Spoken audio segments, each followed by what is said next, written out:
eslab qolish, yodlab olish qobiliyatingiz pasaymoqdami? Ushbu retseptimiz aynan siz uchun. Buning uchun bizlarga oddiy yong'oq kerak bo'ladi. Aynan shunday yashil po'stloqli. Sarg'ayishga ulgurganlarning tarkibida yod juda oz miqdorda bo'ladi. Iloji boricha yam-yashilini terishga harakat qilinglar.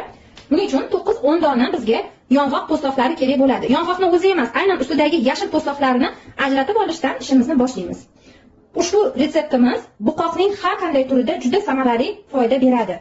Mana po'stloqlarni ajratib, shunaqa ko'rinishda to'g'rab ham oldik. Tarkibidagi yod miqdori ko'pligidan o'zi qo'llarim sarg'ayib, mana qaranglar, yod rangiga kiryapti.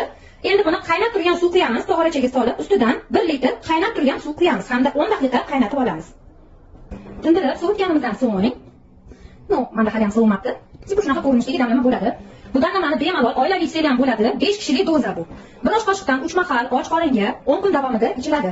Profilaktika uchun bir oyda bir marta tayyorlasanglar bo'ladi. Aynan hozirgi davrdagi yong'oqni yashil paytida terib, to'g'rab quritib olib qo'ysanglar ham bo'ladi po'stlog'ini. Qachon zarurat bo'lsa, bemalol tayyorlashingiz mumkin. Sinab ko'rish uchun 3 kunga ichib ko'ringlar. Qur'oni Karimdagi istalgan bitta oyatni yodlashga urinib ko'rsangiz, o'zingizdagi xotirangizdagi o'zgarishni o'zingiz his qilasiz. Maktab yoshidagi bolalarga ham mumkin. 6 yoshdan katta bo'lgan bolalarga bir osh qoshiqdan bir kunda bir mahal 10 kun ichiladi. Kattalarga esa bir osh qoshiqdan 3 mahal 10 kun davomida ichiladi. Kelajaklarini yodlolmaydigan, diqqat qilolmaydigan, bitta joyda o'tirolmaydigan bolajonlarimizga обязательно jigarga qarshi preparatimizni qo'llab, mana shu damlamadan ichirib boringlar. Xotirasi qorilarnikidagi bo'ladi inshaalloh.